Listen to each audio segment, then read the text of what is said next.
मिलो न तुम तो हम घबराएं, मिलो तो आँख चुराएं, हमें क्या हो गया है, हमें क्या हो गया है।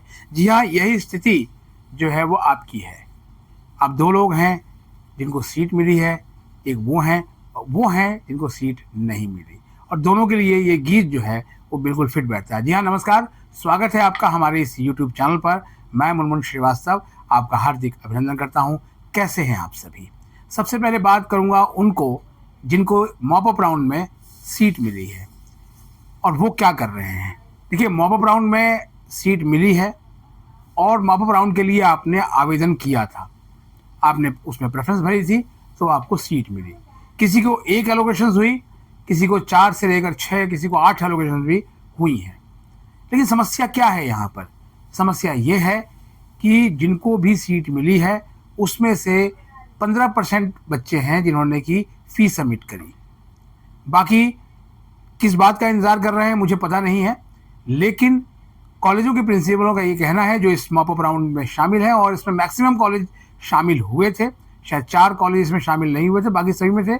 और हर कोर्स में लगभग कुछ 1-2, किसी में 5-7, किसी में 6-8 सीटें रही हैं, और उन्होंने उसे एलोकेट भी किया है। जैसा कि मैंने अपनी पिछली वीडियो में आपको कहा था कि कॉलेजों के प्रिंसिपलों ने इस मॉप अप राउंड को सफल बनाने के लिए कमर कसी है, और अपने सारे जो टीचर्स हैं जो कि लगातार कई सारी ड्यूटीज़ में शामिल हैं, उनको जो है वो पूरा रिक्वेस्ट किया और उनके साथ कोऑर्डिनेशन करके आपको सीट एलोकेट करने की प्रक्रिया जो है वो शुरू की।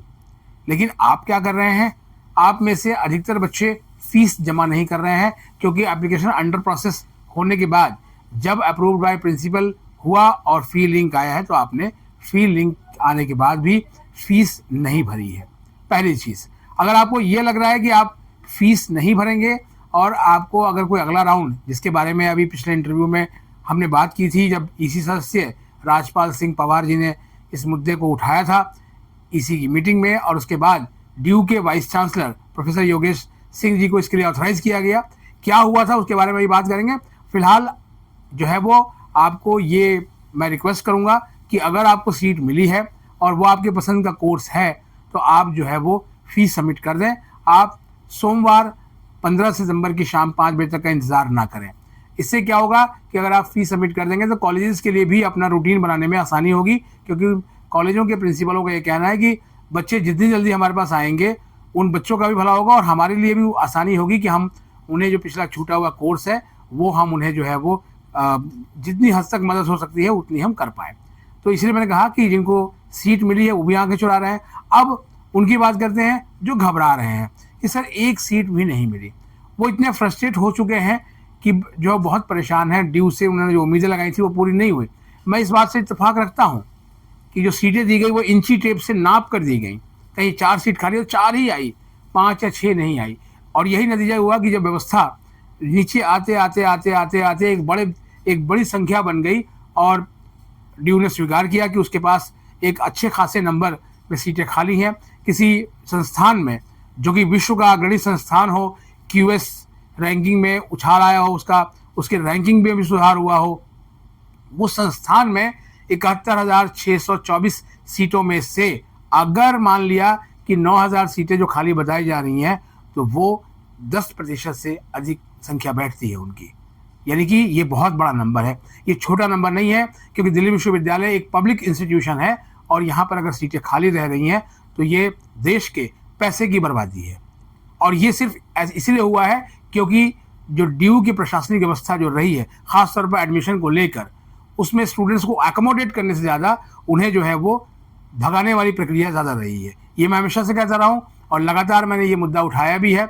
ड्यू की प्रेस कॉन्फ्रेंस में भी मैंने कहा था कि स्टूडेंट्स के लिए ओपन हाउस काउंसलिंग भी होनी चाहिए, ताकि उनको बताया जा सके कैसे आपको क्या करना है।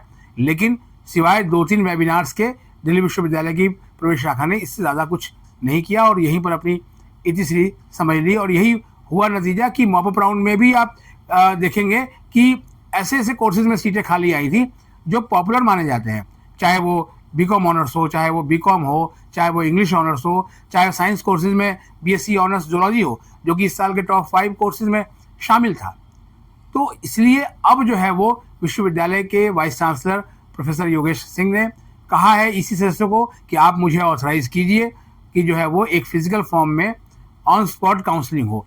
ऑन स्पॉट काउंसलिंग ज़्यादातर मेडिकल संस्थानों में होती आई है और आईपी यूनिवर्सिटी में भी स्पॉट काउंसलिंग होती रही है, जहाँ पर भी सीधे जाके बच्चे एडमिशन लेते हैं। अब इसको लेकर दिल्ली विश्वविद्यालय तैयारी कैसे करेगा इसके बारे में बताएंगे, लेकिन विश्वविद्यालय के सूत्रों ने बताया कि पूरी संभावना यही है कि ये जो राउंड होगा ये क्लास 12 के अंकों के आधार पर ही होगा, यानी कि 12वीं में जो आपके अंक हैं उसी के आधार पर होगा। साइंस कोर्सेज में, फिजिकल साइंस में जनरली पीसीएम लिया जाता है और लाइफ साइंसेज में पीसीबी लिया जाता है। आर्ट्स और ह्यूमैनिटीज़ के कोर्सेज में 1 लैंग्वेज प्लस 3 इलेक्टिव यानी डोमेन सब्जेक्ट, और कॉमर्स में भी यही नियम है।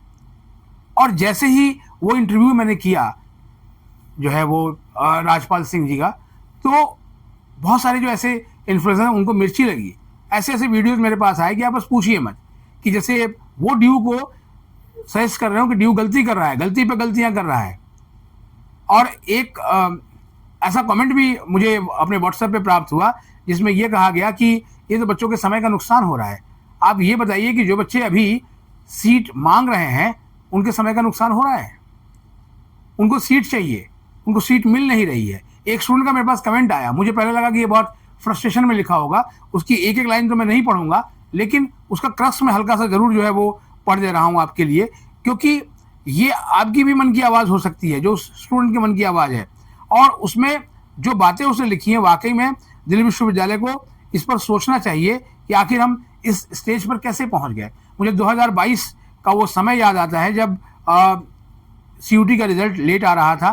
तब जो है वो तमाम उस समय के एकेडमिक काउंसिल और एग्जीक्यूटिव काउंसिल एसोसिएशन ड्यू के vice chancellor professor Yogesh Singh ji को कहा था कि आप जो है वो 12वीं के नंबरों के आधार पर जो है वो एडमिशन खोल दें, क्योंकि रिजल्ट में देरी है, सेशन लेट होगा, और लिहाजा सेशन लेट होगा तो आगे जो है वो पढ़ाना हमें ही है बच्चों को। लेकिन तब भी वो तैयार नहीं हुए। 2024 में भी यही हाल हुआ, रिजल्ट जो है वो डिले था, चाहे वो नीट की वजह से हुआ हो या जो भी था कारण, तब भी वो तैयार नहीं हुए। क्यों? क्योंकि सीयूटी के बारे में जो है वो उसकी शान में कसीदे जो है वो प्रोफेसर योगेश सिंह जी लगातार पढ़ते रहे। और उसके बाद हुआ क्या, आज कॉलेजेस में सीटें जो खाली, एक कॉलेज के प्रिंसिपल ने बताया कि उसके यहाँ 2000 से ऊपर एलोकेशंस हुई और 700 से अधिक विड्रॉ हो चुके हैं। तो क्या ये सीयूटी की गलती है या फिर ऐसा हुआ कि प्रेफरेंसेस ठीक से नहीं बनी? क्या प्रेफरेंसेस बनवाने के लिए बच्चों को ठीक से जो है वो उनको गाइड किया गया? गिनती के 2-3 वेबिनार हुए और इससे कितना समझ में आया बच्चों को मुझे मालूम नहीं है। लेकिन सवाल यही है कि आपने स्टूडेंट्स तक पहुंचने की क्या कोशिश की? कहीं ना कहीं एक जो गैप था वो बहुत बड़ा गैप था, और इस गैप को भरने का काम जो है कौन कर रहा था? जो स्टूडेंट्स को सीयूटी की कोचिंग करवा रहे थे या कोचिंग से किसी रूप में जुड़े हुए थे, वही आपको मटेरियल भी दे रहे थे, वही आपकी प्रेफरेंसेस बनवा रहे थे, और वही आपको ये दावा कर रहे थे कि वो आपको फला फला जगह पे आपको सीट दिला के रहेंगे। लेकिन हुआ क्या? ढाक के 3 पात। और अब जब वो 2026 की तैयारी कर रहे थे सीयूटी की, तो उसके बाद जैसे ही इसी मीटिंग खत्म हुई और ये इंटरव्यू सामने आया और उसके बाद जो अखबारों में भी अब जो है वो खबरें छपी, तो सच में उनको मिर्ची लगी और उनके पेट में दर्द हुआ कि ये क्या हुआ, हम तो 2026 की तैयारी कर रहे थे और अभी तो 2025 के एडमिशन ही पूरे नहीं हुए। सवाल ये है कि सीटें खाली रह जाएं और बहुत से बच्चे ऐसे हैं जो सीटें मांग रहे हों और उनको सीट ना मिले, तो जाहिर बात है ये अन्याय ही होगा। और ये संवैधानिक उनका अधिकार भी है कि सबको एक इक्वल अपॉर्चुनिटी मिलनी चाहिए। मेरे पास कई ऐसे पेरेंट्स का फ़ोन आया जो फ़ोन पे उनकी आवाज़ में उनका गला रुंधा हुआ मैंने देखा कि बच्चे ने सर पहले राउंड से जो है वो बिल्कुल टकटकी लगा के रखी थी कि शायद लास्ट तक आते आते उसको सीट मिल जाए, लेकिन नहीं हुआ, मॉपअप में भी नहीं मिली। एक बच्चे के फ्रस्ट्रेशन का मैं आपको बताता हूँ, मैं उसका नाम नहीं बताऊंगा और उसका पूरा मैसेज भी नहीं पढ़ूंगा, क्योंकि इस मैसेज में दिल्ली विश्वविद्यालय प्रशासन पे बहुत सारे आरोप लगाए गए हैं जो ठीक नहीं होता, क्योंकि इसके लिए सबूत भी होने चाहिए। इसमें जो है बच्चे ने जो लिखा है कि सर ड्यू से कह देना मेरी ओर से कि मेरी 98% है, एक कॉलेज मिला लास्ट में जाके मॉपअप में, और वो भी कॉलेज ऐसा मिला, ठीक है, कि इतने पे तो मुझे कैंपस कॉलेज में एडमिशन मिल जाता अगर सीयूटी नहीं होता तो, और ये मेरी उम्मीदों पर पानी फेर दिया गया है इससे।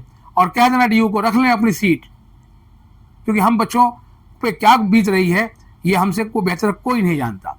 जी हाँ, आपसे बेहतर कोई नहीं जानता। इसीलिए दिल्ली विश्वविद्यालय के vice chancellor professor Yogesh Singh ji का भी जो दिल है वो पिघला है और उन्होंने कहा है कि फिजिकल फॉर्म में जो है वो स्पॉट काउंसलिंग हो। आपको पता भी होगा कि स्पॉट काउंसलिंग जो है मेडिकल में भी होती आई है, आईपी यूनिवर्सिटी में भी स्पॉट काउंसलिंग होती रही है, जहाँ स्टूडेंट जाते थे, एक पर्टिकुलर डिमांड ड्राफ्ट अपने साथ लेके जाते थे और ऑन द स्पॉट जो सीटें खाली होती थी उनको मिलता था और वहीं पर फीस भी जमा होती थी और एडमिशन हो जाता था। तो ये प्रक्रिया अगर लेके आते हैं तो इसका निश्चित रूप से स्वागत किया जाना चाहिए, क्योंकि इससे बहुत से और बच्चों को भी एडमिशन मिल सकता है। और दिल्ली विश्वविद्यालय के वाइस चांसलर जब से दिल्ली विश्वविद्यालय में आए हैं तब से ही जो है वो सीटें जो है वो खाली रह रही हैं। हालांकि इसके पहले भी सीटें खाली रहती थी, ऐसा नहीं है कि सीटें, क्योंकि तब भी सेंट्रलाइज एडमिशन व्यवस्था में सीटें इंची टेप से नाप के दी जा रही थी। 11-11, 12-12 राउंड आते थे और फिर भी सीटें नहीं भर रही थी। और सीयूटी के बाद तो वही हुआ कि आसमान से गिरे और खजूर में अटके। तो ये व्यवस्था देखनी चाहिए, क्योंकि दिल्ली विश्वविद्यालय एक पब्लिक इंस्टीट्यूशन है और ये जनता का पैसा है, ये हमारा और आपका पैसा है। तो इसमें पढ़ने के लिए जो है वो विश्वविद्यालय में देश भर के विद्यार्थियों का हक है और उन्हें उनकी मेरिट के आधार पर मिलना चाहिए। लेकिन मेरिट ऐसी नहीं होनी चाहिए कि आप जो है वो ऐसा एक बैरियर लगा के रखें और सीट आप रिलीज ही ना करें और फिर लास्ट तक आ जाएं और फिर बच्चे किसी और संस्थान में चले जाएं और फिर उसके बाद ड्यू गए मेरी तो सीटें खाली हो गई। सीटें खाली इसलिए हो गई कि बच्चों को ये कोर्स नहीं चाहिए। ऐसा नहीं है, आप उन्हें कोर्स दें तो सही, आप उन्हें कोर्स दें। पहले जब कट ऑफ पे एडमिशन होता था तो कट ऑफ पे कोई बैरियर नहीं था। मान लीजिए कि आपका 98 आपकी कट ऑफ निकली है किसी कोर्स की, तो 98 एंड अबव जितने भी होते थे और 3 दिन का जो टाइम होता था उसमें उन सबको एडमिशन मिलता था। क्या कॉलेजों में उनको बिठाने की कहीं जगह की कमी हुई? ऐसा तो नहीं हुआ। मेरे 2 दशक से अधिक की रिपोर्टिंग में मैंने कभी ऐसा नहीं देखा, सिवाय एक बार किरोड़ीमल कॉलेज में जब बीए ऑनर्स पॉलिटिकल साइंस में कई सेक्शन बनाने पड़े थे।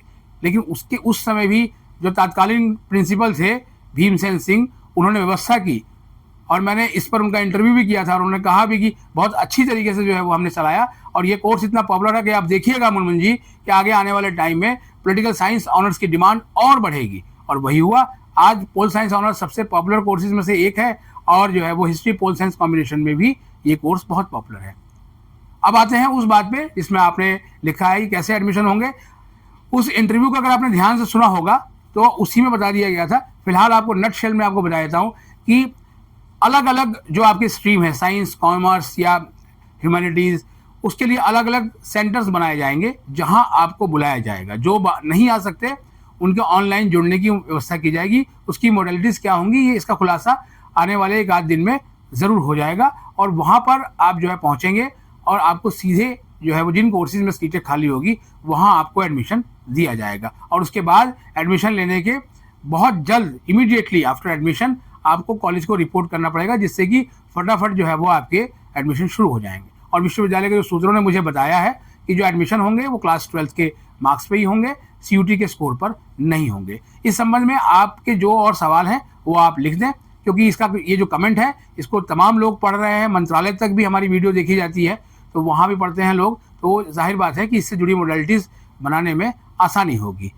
और आपको अगर ये वीडियो अच्छी लगे तो इसको लाइक करके हाइप ज़रूर दें, क्योंकि हाइप क्रिएट करेंगे तो आप जो है वो ये वीडियो वहाँ भी पहुँचेगी जहाँ पर अभी तक नहीं पहुँच रही है। फिलहाल आज के लिए इतना ही। हमारे चैनल पर नए हैं तो चैनल को सब्सक्राइब करें और इसे अपने दोस्तों के बीच शेयर करें। मिलते हैं एक और एपिसोड के साथ, तब तक के लिए नमस्कार।